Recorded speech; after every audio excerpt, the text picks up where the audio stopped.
యేసుక్రీస్తు వారి యొక్క ప్రశస్తమైన నామంలో మీ అందరికి వందనాలు. పరిశుద్ధ లేఖనాలు ఒక వ్యక్తి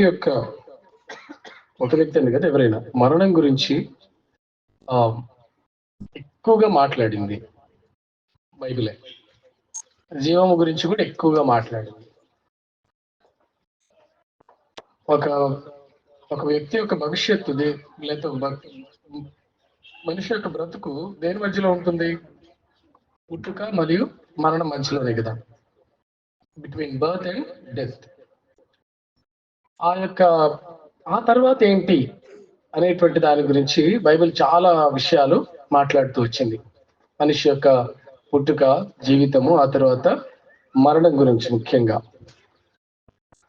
భౌతికంగా మరణం సంభవించినప్పుడు అది ఒక మనుషునికి చివరిది, అంటే అది చివరి దశ అంటారు, లేకపోతే చివరి అంకం అంటారు కదా. కానీ పరిశుద్ధ గ్రంథం ప్రకారం ఏంటంటే it is not an end. అది ముగింపేమీ కాదు, అది ప్రారంభం అవుతుంది మరొక జీవితానికి. అంటే మరణము కొంతమందికి ముగింపు అయిపోతే మరికొంతమందికి అది ప్రారంభంగా ఉంది. అసలు ఈ మరణం ఎక్కడి నుంచి వచ్చింది? రోమీలకు రాసిన పత్రిక 5వ అధ్యాయము 12వ వచనం చదువు. రోమీలకు రాసిన పత్రిక 5వ అధ్యాయము 12వ వచనం. ఇట్లుండగా ఒక మనుష్యుని ద్వారా పాపము ద్వారా మరణమును లోకములో ఎలాగూ ప్రవేశించెనో అలాగుననే మనుషులందరూ పాపం చేసినందున మరణము అందరికీ సంప్రాప్తమాయను. సో మరణము యొక్క ప్రవేశము భూలోకంలోనికి లేదా మనిషి జీవితంలోనికి ఎప్పుడు వచ్చింది అన్నప్పుడు పాపం ప్రవేశించడం ద్వారా అని బైబిల్ చెప్తుంది. ఒక వ్యక్తి పాపిగా ఉండటం ద్వారా, అంటే అదే అంటున్నాడు కదా, క్రియలను బట్టి అందరికి కూడా అదే పాపములో పాలిభాగస్తులు అవటం వలన అందరూ మరణిస్తున్నారు. కాబట్టి ఇప్పుడు మనం లోకంలో చూసినప్పుడు మరణించిన వాళ్ళు ఎవరండి? అందరూ మరణిస్తున్నారు కదా. అందుకే బైబిల్ గ్రంథం అంటుంది అందరూ పాపం చేసి దేవుడు అనుగ్రహించే మహిమను పొందలేకపోతున్నారు. దేవుడు అనుగ్రహించేటువంటి మహిమ ఏంటి? పాపము చేసి దేవుడు అనుగ్రహించే మహిమను పొందలేకపోరు. పాపం వల్ల వచ్చే జీతము మరణము. రోమీలకు రాసిన పత్రిక 6వ అధ్యాయము 23వ వచనంలో ఈ విధంగా రాయబడింది, పాపం వల్ల వచ్చే జీతము మరణము, అయితే దేవుని కృపావరము మన ప్రభు అయిన క్రీస్తు యేసునందు నిత్య జీవము. మన ప్రభు అయిన క్రీస్తు యేసునందు నిత్య జీవం. అంటే పాపం ప్రవేశించడం ద్వారా మరణం వచ్చింది, యేసుక్రీస్తు ద్వారా నిత్య జీవము అనుగ్రహించబడింది. అంటే ఆ నిత్య జీవమే దేవుడు మనకు అనుగ్రహించేటువంటి మహిమ. అందుకే ఎవరైనా మరణించినప్పుడు ఫలానా సహోదరుడు ప్రభు మహిమలోకి పిలువబడ్డాడు, ఫలానా సహోదరి ప్రభు మహిమలోకి పిలువబడింది అని చెప్తారు. అంటే దేవుని యొక్క మహిమ ఏమిటి అంటే ఆయనతో జీవించటం, యుగాయుగాలు ఆయనతో ఉండటానికి ఆయన ఒక రాజ్యాన్ని దేవుడు మన కొరకు ఏర్పాటు చేసి ఉన్నాడు. కాబట్టి ఈ వచనంలో పౌలు గారు చాలా స్పష్టంగా మాట్లాడుతున్నాడు. భౌతికంగా మనం పొందేటువంటి మరణము పాపం వల్ల వచ్చింది, అయితే నిత్య జీవం అనేటువంటిది విశ్వాసులకు యేసు ప్రభువారు అనుగ్రహిస్తున్న ఒక వరం అంట. It is a gift through Christ is a gift. యేసు క్రీస్తు ద్వారా అనుగ్రహించబడేది విశ్వాసులకి ఏంటది? ఇటర్నల్ లైఫ్, నిత్య జీవము. కాబట్టి మరణం అనేది చాలా తాత్కాలికంగా ఎడబాటు. It is a temporary separation. దేని నుంచి? ఈ యొక్క శరీరము నుండి ఈ యొక్క ప్రాణం ఏమవుతుంది? వేరవుతుంది. అంతే. క్షమించాలి, ఎక్లీసియాస్టిస్ ప్రసంగి గ్రంథము 3వ అధ్యాయం 20వ వచనంలో ఉంటుంది, the body returns to the dust. మన్నైనది ఏమవుతుందండి? మరలా మంటికి చేరుతుంది. బట్ ద సోల్ కంటిన్యూస్ కదా. మట్టిలోకి వెళ్ళిపోతుంది. మనిషి మట్టి నుంచి వచ్చాడు కాబట్టి మట్టిలోకి వెళ్ళిపోతాడు. ఆత్మ ఎక్కడికి వెళ్తుంది? ఆత్మకు మరణం లేదు. అందుకే మరణం అనేది జస్ట్ ఒక టెంపరరీ సెపరేషన్. తాత్కాలికంగా కొంతసేపు ఈ దేహము, ఈ ఆత్మ ఎడబాటు. మరల ఈ ఆత్మ చేస్తుంది, మరలా శరీరాన్ని ధరించుకుంటుంది. ఇదే నిరీక్షణ. సో మొట్టమొదటి సత్యము పరిశుద్ధ గ్రంథం చెప్తుంది ఏంటంటే మరణం గురించి, ప్రాణం గురించి చెప్తే ఏంటి? అందరికీ మరణం ఉంది. ఎందుకంటే అందరూ పాపము ద్వారా ఈ లోకంలో మరణిస్తున్నారు. ఇప్పుడు విశ్వసించిన వారందరికీ యేసుక్రీస్తు ద్వారా ఒక వరం అనుగ్రహించబడింది. అదే నిత్య జీవము. మరణించిన వెంటనే మనుష్యునికి ఉన్న గమ్యస్థానం ఏంటి? ఈయన ఎక్కడికి వెళ్తాడు? హైదరాబాద్ లో డాక్టర్ చిత్ర అని చెప్పేసి హెబ్రోను సంఘముకు హ్యాండ్ మేడ్ దైవ సేవకురాల్లాగా ఉన్నారు. ఆవిడ చాలా సంవత్సరాలు ఆవిడ డాక్టర్ చదివే రోజుల్లో యేసు ప్రభుని అంగీకరించారు. యేసు ప్రభు డాక్టర్ రూత్ క్రిస్టఫర్ అని చెప్పేసి ఒక రెడ్డిస్ కమ్యూనిటీ నుంచి ఆవిడ ప్రభు దగ్గరికి రక్షించబడిన ఆవిడ డాక్టర్ చిత్ర గారికి యేసు ప్రభుని పరిచయం చేసే ముందు ఏం జరిగిందంటే, ఈమెకేదో బలహీనత ఉండేదంట. ఈ బలహీనత ఉండేటువంటి సమయంలో అదే సమయంలో ఆ బలహీనత ఆమెను ఏం చేస్తుంది, మరణిస్తానేమో నేను అట్లా అనుకునేదంట. యవన వయసులోనే, ఎంబీబీఎస్ చేసే రోజుల్లో, చాలా ప్రారంభ దినాల్లో. అయితే అదే సమయంలో దేశంలో గొప్ప రాజకీయ నాయకుడు చనిపోయాడంట. అప్పట్లో చనిపోతే ఈమె అనుకుంటుందంటే, ఇప్పుడు ఈయన మరణించాడు కదా, ఈయన ఎక్కడికి వెళ్తాడు అట్లా అనుకుంటా ఇది రోడ్డు మీద నడుస్తూ ఉంటే ఒక చిన్న కాగితం ముక్క ఆవిడ కాళ్ళకు కనిపించింది, కాళ్ళ దగ్గర తగిలి. ఏంటా అని దీన్ని చూస్తే ఈమె ఏదైతే ప్రశ్న కలిగిందో దానికి సమాధానం అక్కడ ఉంది. మనుష్యుడు మరణించిన వెంటనే ఎక్కడికి వెళ్తాడు అన్నప్పుడు 2వ కొరింథీయులకు రాసిన పత్రిక 5వ అధ్యాయము 8వ వచనం బైబిల్ గ్రంథం ఇలాంటి జవాబు మనకి ఇస్తుందండి. 2వ కొరింథీయులకు రాసిన పత్రిక 5వ అధ్యాయము 8వ వచనము, to be absent from the body is to be present with the lord.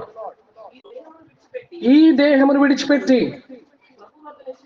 ప్రభువునొద్ద నివసించుటకు ఇష్టపడుతున్నాం. ఈ దేహాన్ని విడిచిపెట్టిన వెంటనే ఎక్కడికి వెళ్తున్నాం అంటండి? ఈ దేహాన్ని విడిచిపెట్టిన వాళ్ళు ఎక్కడికి వెళ్తున్నారు?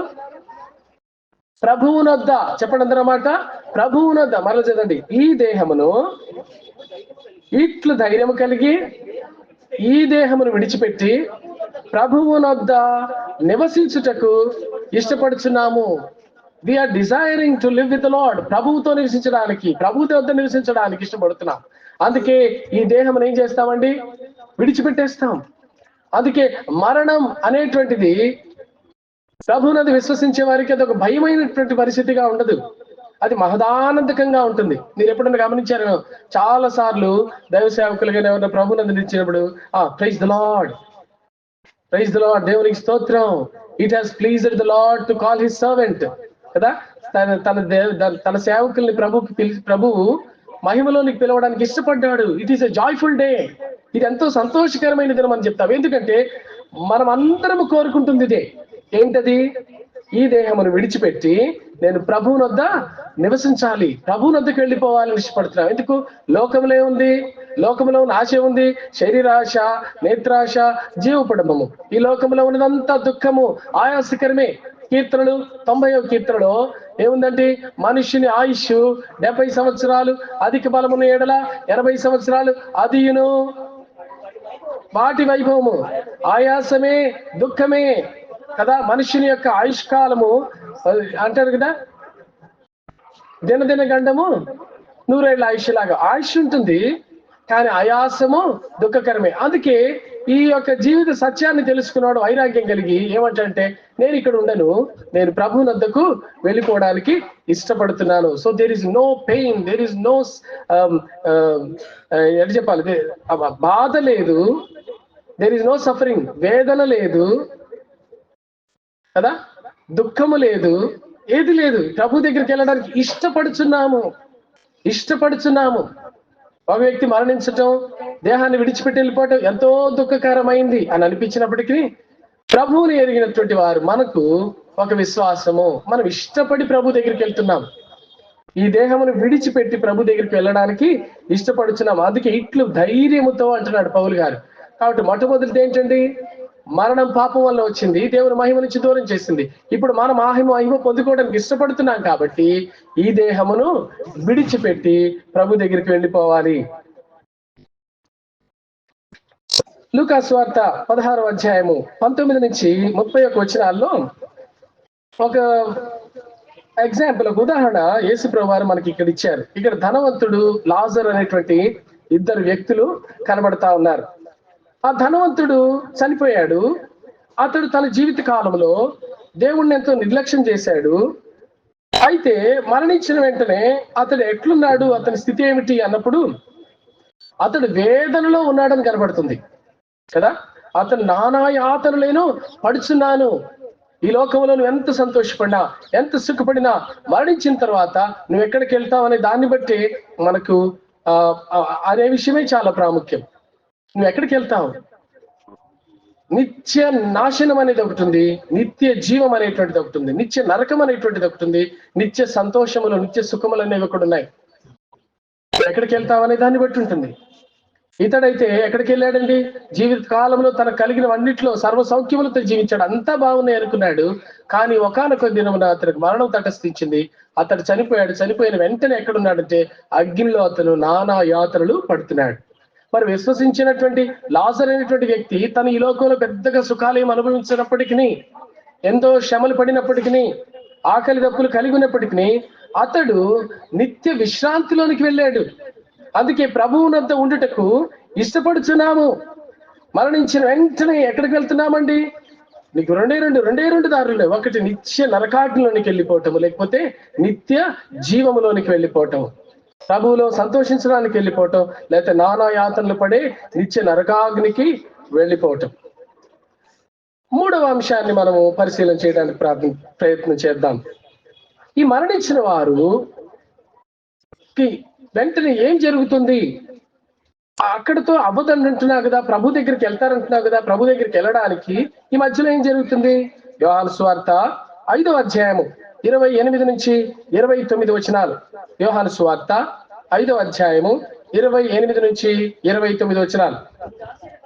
దీనికి ఆశ్చర్యపడకండి, ఒక కాలము వచ్చుచున్నది, ఆ కాలమున సమాధులలో ఉన్నవారు ఆయన శబ్దం విని మేలు చేసిన వారు జీవ పునరుద్ధానమునకును, కీడు చేసిన వారు తీర్పు పునరుద్ధానమునకును బయటకు వచ్చేదరు. చూడండి, మరణించిన వెంటనే మనుష్యుని జీవితంలో జరగవలసిన గొప్ప కార్యక్రమము, ఇట్ ఈస్ గాడ్స్ ప్లాన్. దేవుని యొక్క కార్యక్రమం ఏంటంటే నీతిమంతుడు గాని, రెండవది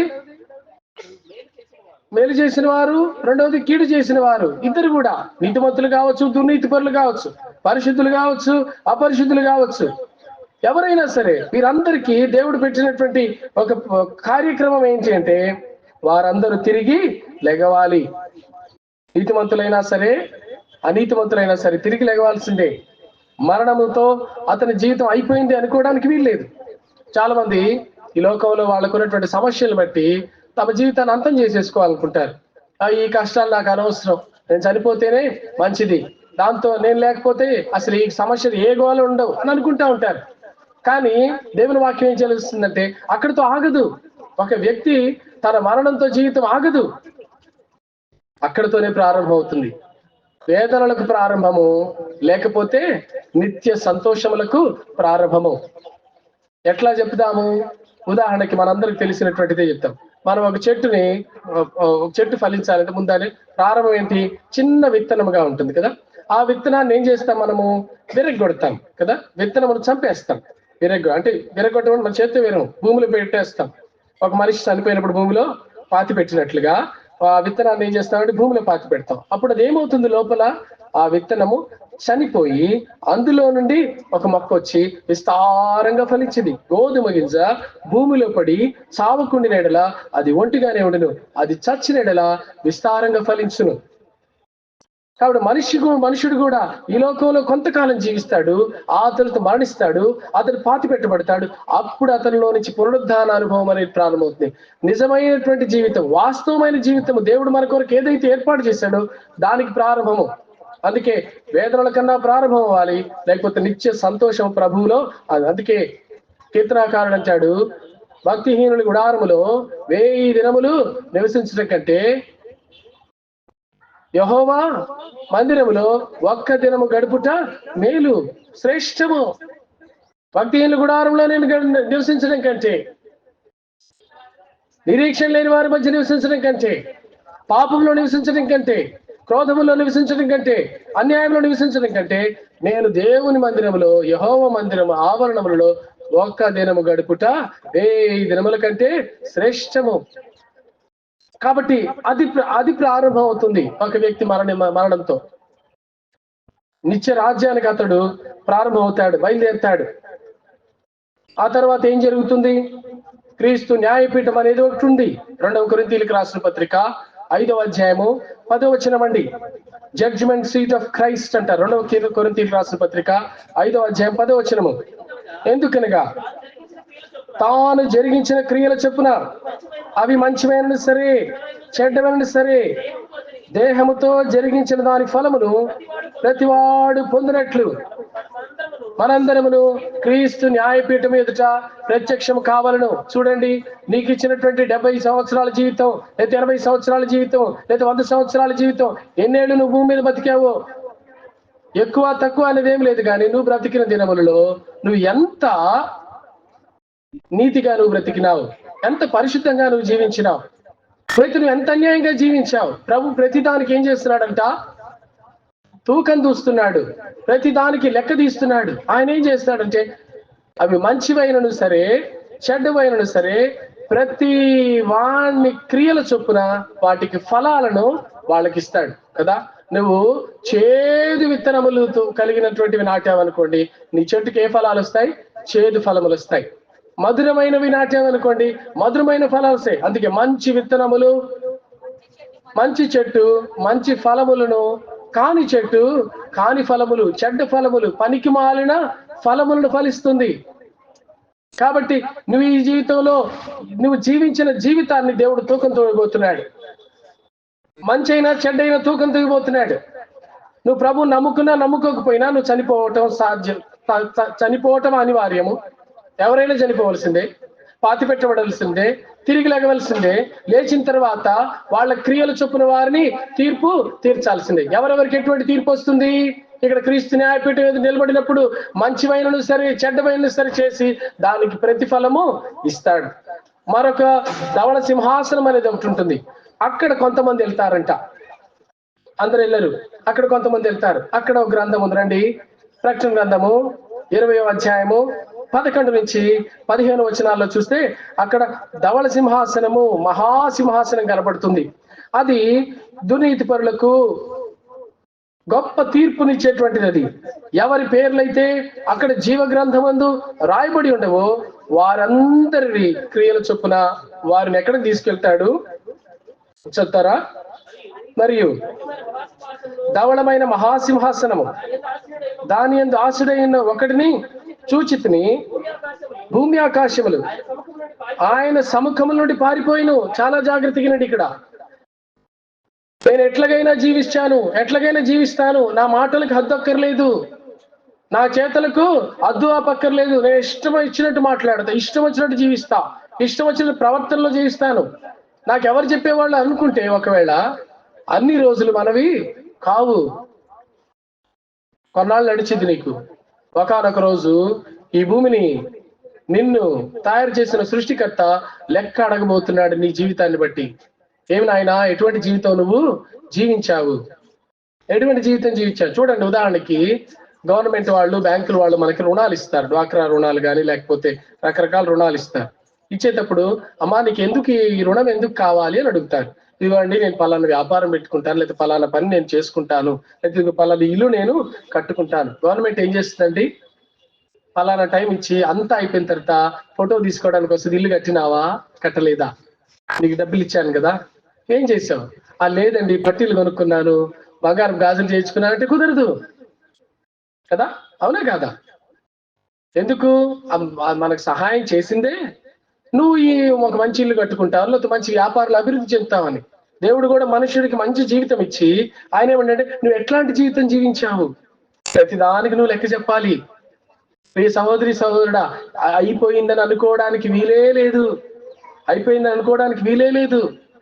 దేవుడు ప్రతి దానికి లెక్క చూడబోతున్నాడు. ఆయన తీర్పు తీర్చడానికి వచ్చేటప్పుడు ఒకవేళ ఈ భూమి ఆకాశములు ఆయనకు అనుకూలంగా లేకపోతే భయపడిపోతాయంట. ఆయన తీర్పు తీర్చే ఉంది, పారిపోతాయి యెహోవా సన్నిధిలో నుండి, ఒక్కటి కూడా నిలబడదు. యెహోవా సముఖం నుండి ఏమైపోతాయండి? అవి పారిపోతాయి. దేవుడు తీర్పు తీరుస్తున్నాడు అన్నప్పుడు నిలబడలేము. అమ్మో మనకు తెలిసినటువంటి ఎగ్జాంపుల్ చెప్తా. పరీక్షలు వచ్చినట్టు పిల్లలు భయపడతారు. ఎంతమంది భయపడతారు? చదవనోడు భయపడతారు. చదివినోడు భయపడతాడా? చదివినోడు భయపడ్డు, రాయాలనుకుంటాడు. మీకు స్కూల్స్లో కాలేజీల్లో జరిగేది చెప్తా. నేను జనరల్గా క్లాసుల్లో వెళ్ళినప్పుడు వర్క్లు ఇవ్వను, నెక్స్ట్ డే కూడా వర్క్స్ ఇవ్వను. నేను క్లాస్లో చెప్పి ఏమైనా చేయించాల్సి వస్తే క్లాస్లోనే ఎక్సర్సైజెస్ చేయిస్తాను. నెక్స్ట్ డేకి నేనేమి ఇవ్వను వర్క్లు. ఈ చదివే పిల్లలు ఉంటారు కదా, సార్ రేపటికి వర్క్ ఏంటి? అందరు ఇట్లా చూస్తారు వాళ్ళకి. నెక్స్ట్ రోజు సర్లేని ఏదో ఫార్మాలిటీకి ఇచ్చామనుకో, నెక్స్ట్ రోజు ఆగల, సార్ వర్క్ చెక్ చేస్తానన్నారు, పరీక్ష పెడతానన్నారు, సర్ప్రైజ్ టెస్ట్ అన్నారు, అదన్నారు, ఇదన్నారు.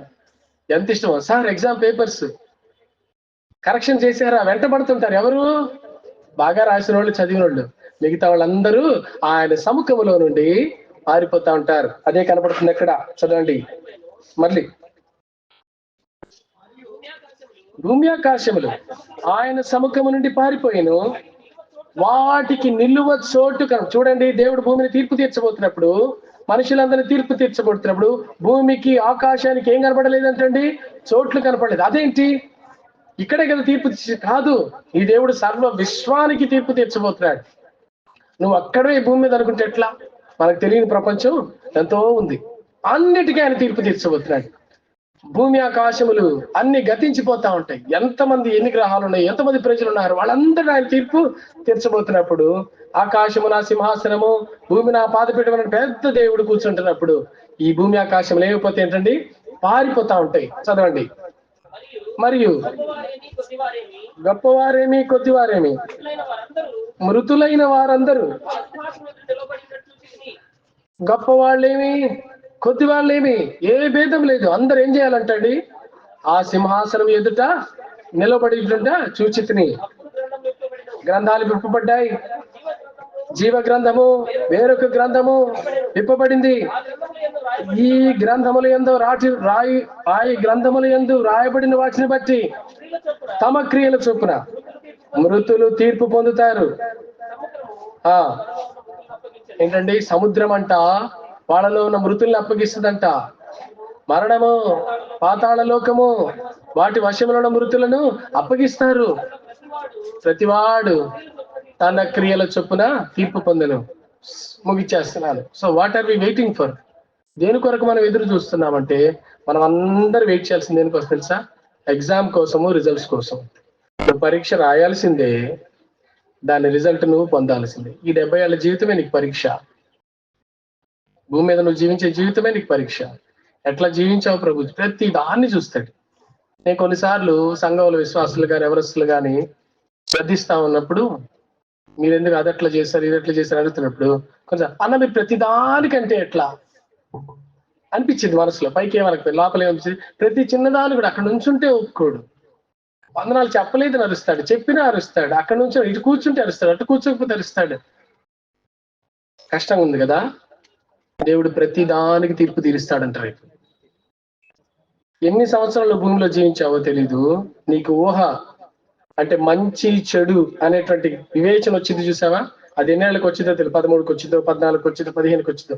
మంచి చెడులు గ్రహించే తెలివిలోనికి నువ్వు వచ్చిన రోజు నుండి మరణించే దినం వరకు, ఉదయం నుంచి సాయంత్రం వరకు 24 గంటలు నువ్వు గడిపినటువంటి జీవితము, నీ ఆలోచనలు, నీ నడకలు, ప్రతి దానికి దేవుడు తీర్పు తీర్చబోతున్నాడు. అయిపోయింది మాఫీ అనుకోవటానికి లేదు, అడుగుతాడు ప్రతిదీ. అప్పుడేం చేశాం, ఇప్పుడేం చేశాం, దానికి నువ్వు ఏం చెప్తావు? లార్డ్, మా లాంగ్వేజ్ లో చెప్పాలంటే, Lord we plead not guilty until proven guilty అంటాం. We plead not guilty until proven, అంటే మేము దోషులు నిరూపించబడేంత వరకు మేము నిర్దోషులమే అంటాం. ప్రభు అంటాడు, ఇదిగో ఈ గ్రంథం సంగతి ఏంటో తెలుసా? ఏంటి ప్రభా? రాశాను ఇక్కడే, ఈ గ్రంథములో మీ గురించే రాసింది మొత్తం. అన్ని రాసినావా? అన్ని రాశా. ఏది వదిలిపెట్టలేదా? ఏది వదిలిపెట్టలేదు. ప్రతి దాన్ని అక్కడ లిఖించాను. మంచివైనను సరే, చెడ్డవైనా సరే, గొప్పవారేమి కొద్దివారేమి, మృతులైన వారందరూ కూడా ఆ సింహాసనం ఎదుట నిలబడాల్సిందే, తీర్పు పొందటానికి నిలబడాల్సిందే. మరి నీవు నేను మన పరిస్థితి ఏంటి? మనం ఏం చేస్తాం? మనమైతే ధన్యులము. ఆమేన్. చెప్పండి అందరు, మనమైతే ఎట్లాగా? 14వ అధ్యాయం ప్రకటన గ్రంథము 14వ అధ్యాయము 13వ వచనం అందరం కలిసి చదువుతాము. ప్రకటన గ్రంథం 14వ అధ్యాయం 13వ వచనం. Blessed are the dead who die in the Lord from now on. Yes, says the Spirit, so that they may rest from their labors, for their deeds follow with them. చదువు. ఇప్పటి నుండి ప్రభువునందు మృతులైన మృతులు ధన్యులు. ఇంటిని నిజమే, వారు తమ ప్రయాసములు మాని. ఏంటి ప్రయాసం? ఏంటండి ఈ లోకంలో ప్రయాసం? ఏంటి? నీ ప్రభువునందు మృతి నొందిన మృతులు భూమిలో ఏం అనుభవించినారంట? ప్రయాసములు. ప్రేమ కలిగి ఉండుటకు ప్రయాసపడుడి, ఇరుకు ద్వారమున ప్రవేశింప పోరాడుడి. నీతిమంతుడిగా జీవించటం చాలా కష్టం, చెడ్డవాడికి జీవించటం చాలా ఈజీ. ఎవరు నేర్పించక్కర్లా, చెడ్డ అలవాట్లు వచ్చేస్తాయి. మంచి అలవాట్లు రావాలంటేనే కష్టం. ఒక మనిషిని యొక్క జీవితము, అతని బరువు అంతా దేవుడు ఆ రోజు చూడబోతున్నాడు. ఆ త్రాసులో పెడతాడు నీ జీవితాన్ని. నువ్వు తూగుతావో తేలిపోతావో, సింహాసనం నిలబెడతాడు. ఇదిగో ఇవన్నీ నువ్వు చేసినవే. ఏ రకంగా నీకు నిత్య జీవం వస్తుంది? ఏ రకంగా నువ్వు బహుమానం పొందాలనుకుంటావు? ఒక పక్కన ప్రభు ప్రియులందరూ సంతోషంతో ఎత్తపడతా ఉంటారు. తెస్సలోనికలకు రాసిన పత్రిక 4వ అధ్యాయం 1 తెస్సలోనికలు 4:13. సహోదరులారా, నిరీక్షణ లేని ఇతరుల వరే మీరు దుఃఖపడకుండా నిమిత్తము యేసు మృతి పొంది అదే ప్రకారం యేసును నిద్రించే వారిని ఆయనతో కూడా వెంట పెట్టుకొని వచ్చును. ప్రభు రాకడ వరకు మనము కానీ ఆర్భాటముతోనూ ప్రధాన దూత శబ్దముతోనూ దేవుని బూరతోనూ పరలోకము నుండి ప్రభు దిగి వచ్చును. చూడండి, that day is going to be a great event. గొప్ప కార్యక్రమము దేవుడు మానవుల కొరకు పెట్టాడు. ఏంటి ఆ రోజు? గొప్ప శబ్దముతో, ఆర్భాటంతో, కోలాహలంతో పరలోకము నుండి దేవుని బోర వినపడినప్పుడు క్రీస్తునందు మృతులైన వారు మొదట లేస్తారు. ఆ తర్వాత సజీవులుగా మనం ఎత్తబడతారు. అందరూ ప్రభు దగ్గరకు సంతోషంతో వెళ్తుంటాం. కానీ ఒక్క గుంపు మాత్రము ఆ యొక్క సంతోషములో పాల్పొందదు. ఎక్కడికి వెళ్తుందండి? తీర్పులోనికి వెళ్ళిపోతుంది. నీవు నేనైతే తీర్పులోనికి రాక మరణము నుండి జీవములోనికి దాటి ఉన్నాము. దేవునికి స్తోత్రం. మరణము నుండి జీవములోనికి దాటిన వారైతే తీర్పులోనికి వెళ్తారు. తీర్పులోనికి వెళ్ళిన వాడు ఎక్కడికి వెళ్తున్నాడు? నానా యాతనలు అనుభవించేటువంటి నరకాన్ని. హెల్ ఈజ్ రియల్. మరణం అనేటువంటిది సత్యం అండి. పాతాళం అనేటువంటిది నిజము. నరకం అనేది నిజము. ప్రతి సెకండ్ అంటే ప్రతి క్షణం. ఇప్పుడు మనం ఇక్కడ నేను ప్రసంగం ప్రారంభించి ఒక అరగంట అవుతుంది అనుకోండి. ఈ 30 నిమిషాల్లో ఎన్ని సెకండ్లు అయినాయి? నిమిషానికి 60 సెకండ్ల. అప్పుడు దగ్గరికి ఎన్ని సెకండ్లు అయినట్టు? 1800 మంది చనిపోయారు ఇప్పటికి. ప్రతి క్షణం ఒక వ్యక్తి చనిపోతున్నాడు భూమి మీద. అందరూ వెళ్తున్నారు. నువ్వు నేను గ్రహించింది ఏంటంటే, ఆ వరుసలో ఎక్కడో ఒక చోట మనం కూడా చేరాలి. ఏ క్షణమో తెలియదు, ఎప్పుడో తెలియదు. ఈ మధ్య మరీ ఎక్కువైపోయింది. మనం చూస్తా ఉంటుంటే ఈ సోషల్ మీడియా వచ్చిన తర్వాత క్రికెట్ ఆడుతానే ఉంటాడు, ఒక వ్యక్తి పడిపోతాడు. షటిల్ ఆడుతూ ఉంటాడు, పడిపోతానే ఉంటాడు. ఇందాక అదే మాట్లాడుకుంటున్నా. ఒక వ్యక్తి చక్కగా డాన్స్ చేస్తూ ఉంటాడు, పెళ్లికి గుర్రం మీద ఎక్కి కూర్చొని ఉంటాడు, పడిపోతా ఉంటాడు. ఎప్పుడు ఏ వ్యక్తికి ఏం జరుగుతుందో తెలియడం లేదు. మరణం ఎటు నుండి వస్తుందో తెలియడం లేదు. So death is real. మరణం అనేటువంటిది నిజము. So hell is real. పాతాళము, నరకం అనేది నిజము. అందులో ఉన్న వేదనలు నిజం. అందుకే ధనవంతుడు చెప్పాడు, అయ్యా నేను ఇక్కడ నానా యాతనలు పడుచున్నాను. ఈ కేకలు, ఆ ఏడుపులు పండ్లు కొరుకుట యుగాయుగములు ఉంటుందంట. ఒక దినముతో గడిపించేటువంటి శిక్ష కాదది. ఇన్ని సంవత్సరాల తర్వాత నీకు మరలా లేదు, ఇంకంతే నిత్య నాశనంలోనికి వెళ్ళిపోవటం.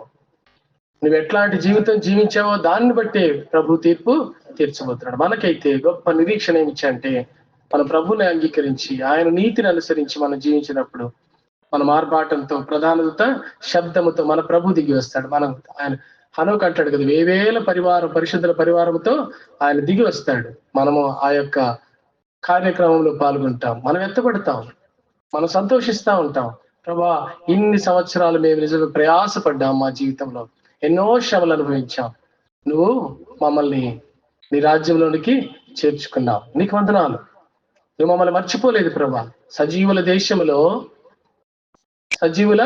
దేశములో యెహోవా దయ పొందుతున్న నమ్మకము నాకు లేని ఎడల నేనేమైపోతాను కదా. సజీవుల దేశం, నేను ఇంత జీవితం జీవించి మరణించిన తర్వాత నేను ఎటు వెళ్తానో నాకు తెలియకపోతే ఏమైపోతుంది మన జీవితం. కాబట్టి మరణించిన మనము ఇప్పుడే జీవించాలి. మరణించిన మనము ప్రభు దగ్గర లేచి నిలబడాలి. ఒకవేళ మన పోకడ ఆలస్యమైతే ఆయన రాకడలో మనమందరం కూడా ఎత్తబడే వారంగా ఉండాలి. ప్రభు అటువంటి ఆదరణను, అటువంటి నిరీక్షణను, అటువంటి బలమైనటువంటి స్థిరమైనటువంటి వాక్యము మన హృదయములలో నిలుపును గాక. ప్రార్థన చేసుకుందాం.